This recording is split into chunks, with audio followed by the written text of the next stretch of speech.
नमस्कार साथियों, स्वागत है आपका अपने YouTube चैनल नीर केमिस्ट्री पाठशाला में। मैं हूं ब्रजेश कुमार और आज हम चर्चा करने वाले हैं अपने क्लास 10th अम्ल, क्षार तथा लवण के चैप्टर में कि प्रबलता के आधार पर अम्ल तथा क्षार को हम कितने पार्ट में डिवाइड कर सकते हैं। ठीक है, तो चलिए हम स्टार्ट करते हैं और देखते हैं। तो यहाँ पे होगा प्रबलता के आधार पर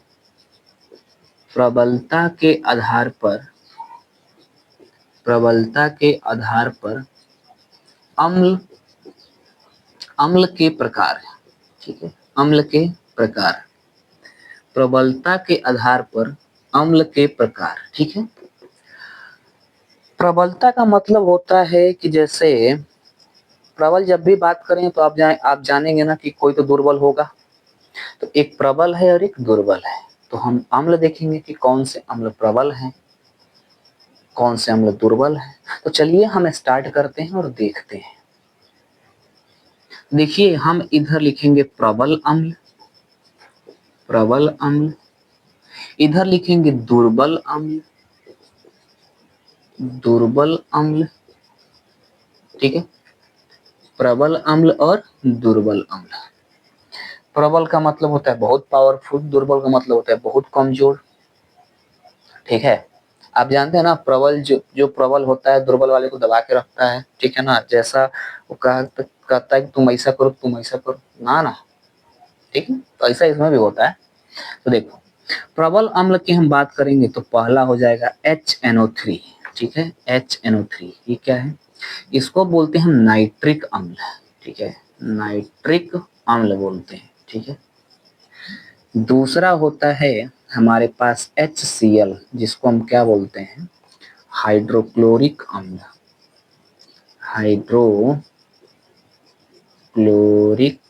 अम्ल। ठीक है, हाइड्रोक्लोरिक अम्ल। तीसरा होता है हमारे पास H2SO4। ये क्या होता है? ये जो होता है ना, ये इसको बोलते हैं सल्फ्यूरिक अम्ल।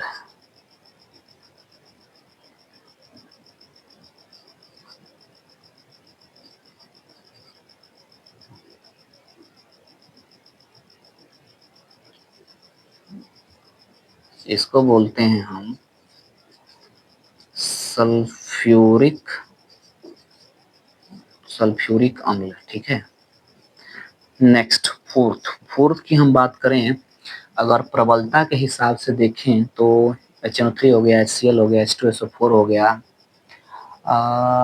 H3PO4 एज काम तो करता है, लेकिन और हम किसकी बात करें? चलो लिख लेते हैं। ठीक है, जैसे मतलब उतना तो प्रबल नहीं है। ठीक है ना, उतना प्रबल नहीं है, एज थोड़ा सा प्रबलता काम करता है। ठीक है, लेकिन प्रबल में है, बाकी सबसे तुलना में तो प्रबल ही है। तो हम बात कर लेते हैं, लेकिन इस पर स्टार कर लीजिएगा। ठीक है ना, कि H3 अगर PO4 की हम बात करें तो उतना प्रबल नहीं है। ठीक है ना, लेकिन हाँ, जब हम दुर्बल की बात करें तो उससे थोड़ा सा क्या हो जाएगा, प्रबल हो जाएगी। ठीक है, H3PO4 में हम बात करें तो ये क्या हो जाएगा? फास्फोरिक अम्ल।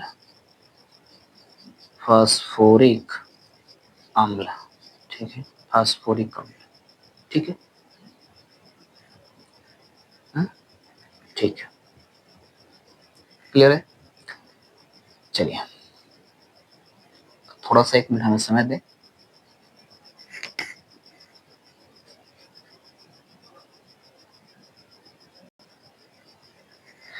चलिए, हो गए तो हम आगे मूव करते हैं। ठीक है ना, ये हो गए प्रबल अम्ल। ठीक है, मन करे तो प्रबल अम्ल में लिख सकते हो। ठीक है, जैसे आप H2S लिख सकते हो, ऐसे वीक हैं, लेकिन अगर इसकी तुलना करें ना, इसकी तुलना में थोड़ा सा क्या है, प्रबल है। ठीक है ना, थोड़ा सा प्रबल है। जैसे हम बात करें कि ऐसे क्या आंसर हो जाएगा? H2S की बात करें तो H2S तो HCN की बात कर लेते हैं। तो HCN की बात करें तो एसिड तो है, लेकिन वो खतरनाक है, एक रिएक्टिव में ज्यादा है। ठीक है, तो मन कर तो लिख लो, लेकिन देखो मैं फिर से बोल रहा हूँ, है ना, कि उतना ये पूरा प्रबलता में नहीं आते हैं। थोड़ा सा ये क्या होते हैं ना, ये थोड़ा सा वीक होते हैं, लेकिन इसकी तुलना में प्रबल होते हैं। ठीक है, थोड़ा सा ही ज्यादा होते हैं।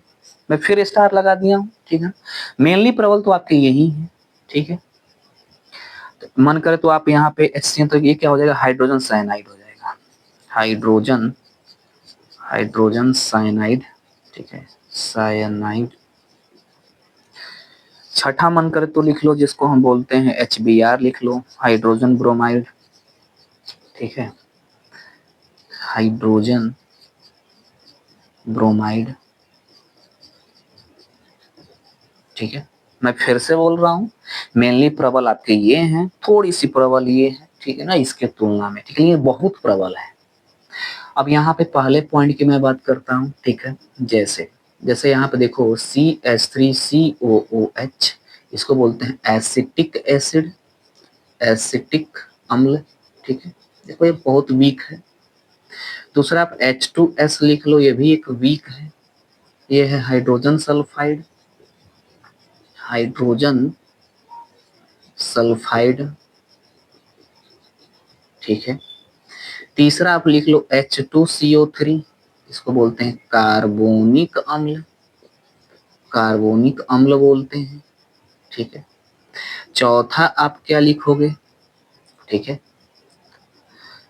H2CO3 और कार्बोनिक अम्ल हो गया। देखो ये लिख लो H2C2O4 लिख लो, इसको बोलते हैं ऑक्सैलिक अम्ल, ऑक्सैलिक ऑक्सैलिक अम्ल, ठीक है। बहुत वीक है, क्या है, बहुत वीक है। पांचवा देख लो अमोनिया, अमोनिया क्या है, देखो एक एसिड की तरह काम करता है, एक बेस की तरह, मतलब अम्ल की तरह काम करता है और क्षार की तरह भी काम करता है, तो एक वीक है, ठीक है। तो ये क्या हो जाएगा, अमोनिया, अमोनिया, ठीक है। छठा आप लिख लो, ठीक है। छठा क्या लिखोगे भाई, तो HCOOH लिख लो, ये भी एक, जितने भी कार्बनिक अम्ल होते हैं ना सब दुर्बल होते हैं। तो ये क्या हो जाएगा, ये हो जाएगा फॉर्मिक एसिड, फॉर्मिक अम्ल। सातवां क्या हो जाएगा, जैसे C6H5COOH, बेंजोइक अम्ल, बेंजोइक अम्ल। तो जितने भी हैं, ये जितने भी हैं, ठीक है ना, ये आपको दिखाई दे रहा है, सब के सब क्या है, दुर्बल है। इनकी तुलना में ये क्या है, थोड़े से पावरफुल होते हैं, लेकिन मेनली कौन है, ये है। क्लियर है ना। तो हम प्रबलता के आधार पर क्या करते हैं, अम्ल को दो पार्ट में डिवाइड करते हैं, एक प्रबल, दूसरा दुर्बल, ठीक है ना। तो आप इन्हें कॉपी करें, फिर हम देखते हैं, या आज के लेक्चर में हम क्या करते हैं, इन्हें यही क्या करते हैं, समाप्त करते हैं। नेक्स्ट लेक्चर में नेक्स्ट टॉपिक के साथ मिलते हैं, तब तक के लिए धन्यवाद। इसे कॉपी करें, रिवीजन करें।